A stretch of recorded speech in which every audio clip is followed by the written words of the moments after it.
Hello and welcome to Up South, your one-stop destination for all the top news stories of the day from South India. I'm PS Sudhir. Eid Mubarak to all our viewers.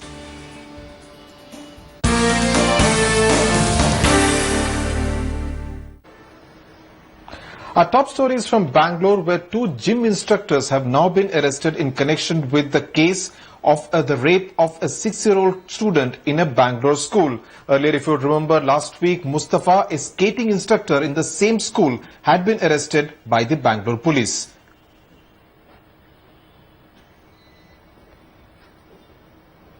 You are shown arrest of two people. Initially, you showed the arrest of Mustafa. What is the role of these two people you have shown arrest right now, Waseem? These two are actually involved in this offence. They are the actual offenders, you say. Yes, so what is the role of Mustafa then? We had arrested him based on suspicion and circumstantial evidence. At this point in time, we know for sure that he is not involved in this case in a direct way at the spot at that time. In terms of the shadow teacher, that is the question that is always being raised. There's supposed to be a shadow teacher with the girl. Where was she? Because you're saying now July 3rd is the day of the day it has happened. The incident has happened. July 2nd is when she was not working. So where was the shadow teacher when this whole crime took place? The shadow teacher is expected to be with the child, but as I understand, not like virtually every minute of the existence of the child in the school. So it looks like to us at this point in time, there was a very, very brief time that the child... I can now go across to my colleague Ratnika Sharma, who joins me from Bangalore. Ratnika, the police commissioner saying there that Mustafa is not guilty. Now, doesn't this kind of a botch up by the Bangalore city police dent the confidence of the public in their city police force? While it seems like the police did follow two lines of investigations, because first they nabbed Mustafa and now they say he's not directly involved with the case, but now they've arrested two gymnastics teachers. Let me go across to to Miss May, who's also a teacher herself. Do you think some kind of a botch up that the Bangalore police has done? Do you feel confident about the Bangalore police? I don't think I'm very confident, because I think in this kind of situation, the information would have been right there. Okay, the information would have been there, and it's been hushed up. And since it's been hushed up, the delay. And since there is a delay, definitely there will be a blotch up in the case. So definitely Miss May not feeling very confident about the entire issue, and definitely some kind of watch up that has taken place. Sudhir. Right. Ratnika, also the fact that there are these two gym instructors who have now been arrested. Earlier it was the case of Mustafa, whose laptop videos almost seemed to conclude that he was not a character which was really conducive in a school atmosphere. So in that sense, even though CCTV cameras have now been put at that particular school, the atmosphere of that particular school does not seem to be extremely conducive for the safety and security of the children there. Yes, which is what the parents are also really worried, because when they send their kids to school, what they really hope is that the 8 hours or 6 hours that the kid is there, that the kid must feel safe, and there should be infrastructure that supports that. Let me go across to a parent here. So you have a son who goes to school. What do you have to say about the infrastructure of schools these days, and do you think they're really safe? Well, some schools are safe, some schools take it seriously, some don't take it seriously, like the case which has happened now. I think the management has to be very strict, and they have to keep keeping meetings in themselves, and warn the staff if there is any let go in their behavior, they will be strictly punished, whatever it is. Yeah. The management has to take a very strong role in this. I think police, they can't do so much in this. Police only will just fear the management. It is all about the management. They have to do their goals properly. So there you have it. There has to be stringent guidelines placed in school, which is why the Deputy Commissioner of Public Instruction even issued guidelines for schools to make school more safe and secure. Sudhir. Right, Ratnika, thanks a lot for joining us with those voices from Bangalore. Obviously, a lot of concern over the manner in which the Bangalore City Police has played out its cards in this particular very high-profile case. Now, news now from Tamil Nadu, where former Union Telecom Minister A. Raja has finished with his deposition in the Patiala court, and in the deposition, which is available exclusively with headlines today, he has squarely blamed the then Prime Minister Dr. Manmohan Singh and the then Finance Minister P. Chidambaram for the entire 2G mess. In fact, he has told his party boss Karunanidhi that he will come out unscathed in this entire 2G scam. Joining me now is my colleague Prempada. Prempada, so Raja essentially sticks to his stand that the PM and the then finance minister were also to blame, that they knew about it completely. Now, what do the legal experts say? Will it actually save his skin?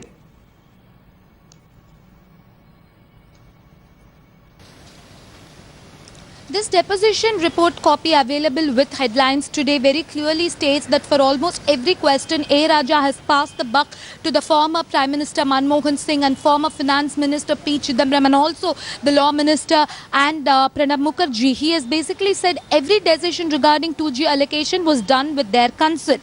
So it makes, obviously, it kind of weakens the case in a way is what the legal experts are saying, for the simple fact that CBI has already refused to conduct inquiries, inquire Manmohan Singh, P. Chidambaram and others involved. So obviously when it comes to the court, in a way it does kind of ensure that Raja has safeguarded himself, saying that everything was done with their consent. Right. Prempada, it's interesting to see that he has actually said that he knows of Kalinga TV only as a viewer. Now, is it an attempt made by Raja to distance himself from the mess in the entire Karunanidhi household? Well, Raja has said that he knows Kalinga TV only as a viewer for the simple reason he wants to distance himself. See, the CBI has put forth a money trail for this entire case. But by saying that he only knows Kalinga TV as a viewer, he is not only distancing himself from the money trail, but in a way is also protecting Karunanidhi family, protecting Kanimoli, because she is seen as the person who has taken the kickback. That is what the CBI has been arguing. But he wants to distance himself. The entire case starts with Raja. But when Raja says he is away from this entire family mess, it not only protects him but also protects Karunanidhi family. And all along we know that Karunanidhi and his family have been protecting A. Raja through this mess. They even gave him ticket in the last Lok Sabha election. So obviously he wants to protect them as well and stay away from the mess. Right. Prempada, thanks a lot for all those details there on the A. Raja deposition in the Patiala court. Meanwhile, the situation in Libya continues to be very tense, and those in Kerala are very tense because a large number of nurses are actually stranded in Tripoli and other parts of Libya. The Kerala Chief Minister Oommen Chandy has written to the External Affairs Minister asking for help, just as it helped out in the case of Iraq.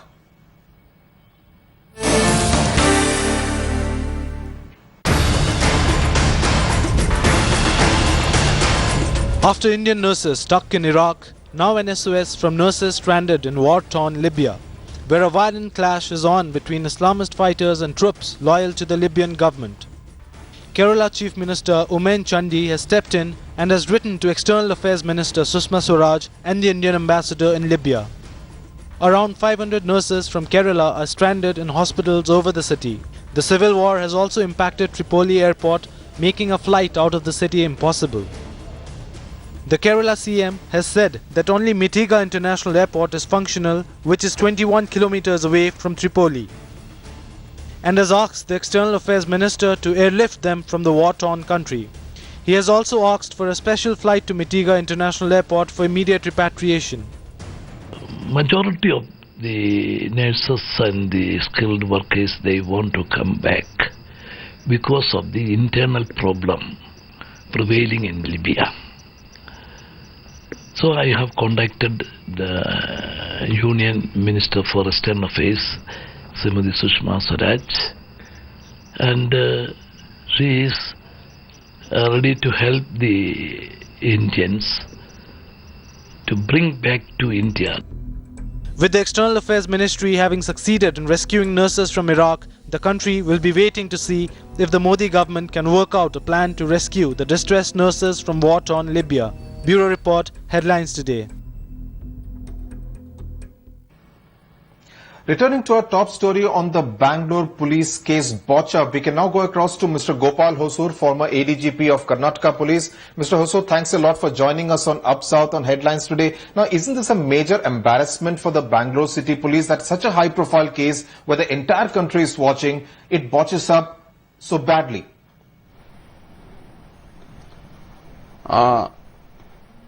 I accept there has been a slip by the police in carrying out arrests without due diligence. Normally it is expected that when a person is to be arrested, there should be prima facie evidence of his involvement in the case. In this instant case, the two people who were arrested were found not to be connected with the case. All that the investigating officer needed to have done was to find out prima facie whether there is any connection with this case or not before carrying out the arrest. I think that was something wrong done by the police. Mr. Hosur, earlier you mentioned that probably it was because of intense public scrutiny, pressure by the media, by civil society at large, that perhaps the police officers came under some kind of pressure. But surely we expect a city police force like Bangalore's to handle such cases with extremely professional competence. This is not something which is expected from the Bangalore City Police. I do accept there has been a slip, but you must also realize the tremendous pressure under which the police work day in and day out. They are expected to act in split second. They are expected to take decisions where the rest of the society, the whole criminal justice system other than the police, has the luxury of time in identifying the fault lines and the faults that the police do. I am sure if if there was not so much of pressure, probably the investigating officer would not be in such great hurry to arrest them. Okay, Mr. Hosur, so you say that the pressure was very, very intense, because of which perhaps the investigating officers made that very, very critical mistake. Mr. Hosur, thanks a lot for joining us on Up South. Now, after a 10-year long wait, the Kumbakonam verdict will be delivered tomorrow by a Thanjavur court. Now remember, in 1994, on the 16th of July, 94 school students were actually charred to death in the terrible fire at a school in Kumbakonam town in Tamil Nadu. Now Srisha Reddy in fact brings us the details from Kumbakonam at the moment. Srisha, the trauma has lingered on, but do you think that the parents who have been grieving for the last 1 decade, there will be some kind of closure when the verdict is finally delivered by the court in Thanjavur tomorrow? Well, right, Sudhir, it's a 10-year-long trauma, and the scars that have left behind this is something that is unimaginable. And the parents do think that the judgment that's going to come out from the court tomorrow should set a precedent for any such cases. Whoever is compromising on child safety, and besides demanding for a fair probe on this particular case, they're also insisting that the government should set up a panel and also discuss on declaring July 16th, the day this particular incident happened, as a child safety day. So at least then people would ensure that child safety is something that they have to keep in mind when they actually put forth the rules and regulations that they get for such schools. And this is one of the main things that the prosecution, the main contention of this prosecution especially, was the school authorities did not keep up, and school authorities did not follow the rules and regulations set up by the education department. So this case will be very crucial. The judgment will be very crucial in this particular case. Absolutely, Shisha. The verdict will be keenly watched because it will be a test case for what happens for school safety in schools across India. Thanks a lot, Shisha. We'll keep coming back to you tomorrow for all the details. Now, even as fishermen in Rameshwaram and other districts of Tamil Nadu are on an indefinite strike demanding the release of fishermen lodged in Lankan jails, 50 more fishermen along with their 7 boats were now apprehended in Nagapattinam by the Lankan Navy. Shisha Reddy sent us this report.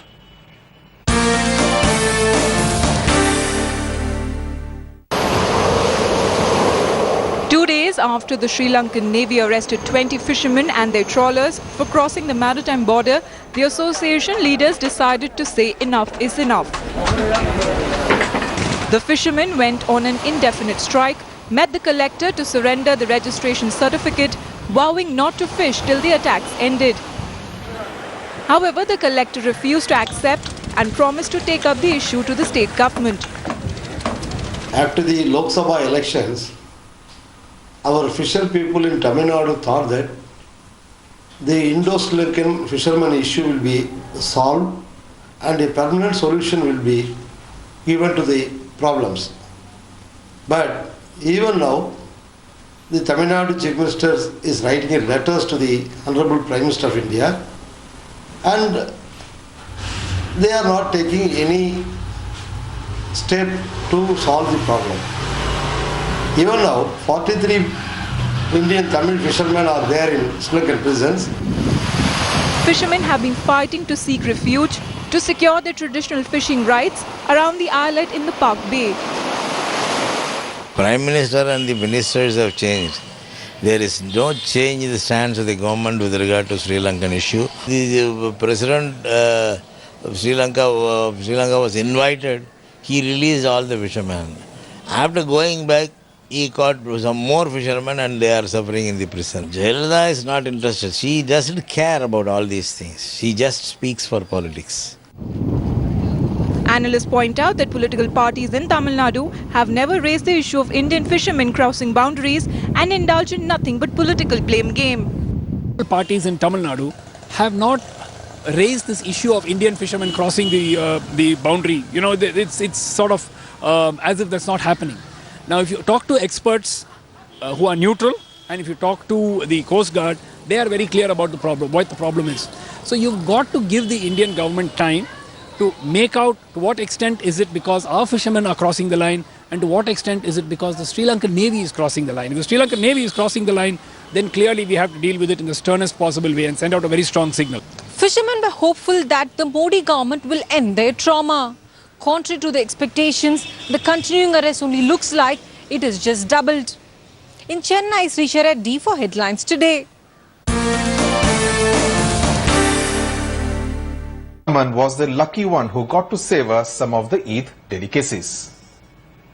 Eid Mubarak to all of you, and what you see here is a large gathering, a meeting of at least 4 generations, all of them dressed in such pretty colors, celebrating the joyous spirit of this festive occasion. And we are at the residence of one of the prominent leaders in the political scenario, Mr. Zahid Ali Khan. Sir, would you like to talk about this whole spirit of Eid? I'm sure it is a mixed emotional feeling for you as the 4 generations of your family meet up today. It is not the Eid itself. We occasionally meet with all the 4 generations here, and it is the habit of this family that we are always united, and we feel in meeting every time.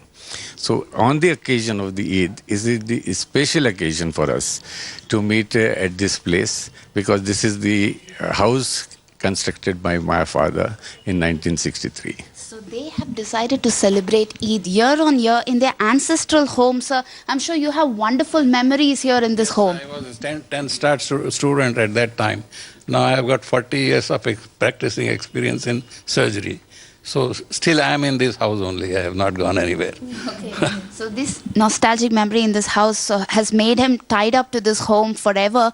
And celebrating this is also the traditional recipes. So the ladies of the home would like to talk about this traditional recipe that you specially prepared today. Special dish is shirkhorma. It is made from the beginning and it is going to be prepared anywhere. And it is prepared with milk and dry nuts and savia and dates. And I learned most of the things from this is my mother-in-law and half from her mother. Okay. So I learned so many things from her. And that's not all. The younger generation would love to actually meet up and display their new set of clothes, designer wear, etc. And here is one such pretty lady. So who designed this wear for you? My aunt did. Yeah, so she's right there, and she made sure it was in my favorite color. So yeah. And that is purple. Yeah. Okay, so she is celebrating it in all purple hues, and I'm going to celebrate it by tasting the traditional dish that has been prepared for this occasion. And you guys go enjoy. Eid Mubarak to all of you. With camera person Manohar, Pratibha Raman, Hyderabad. Headlines Today. That's it then on Up South. News and updates will continue on Headlines Today.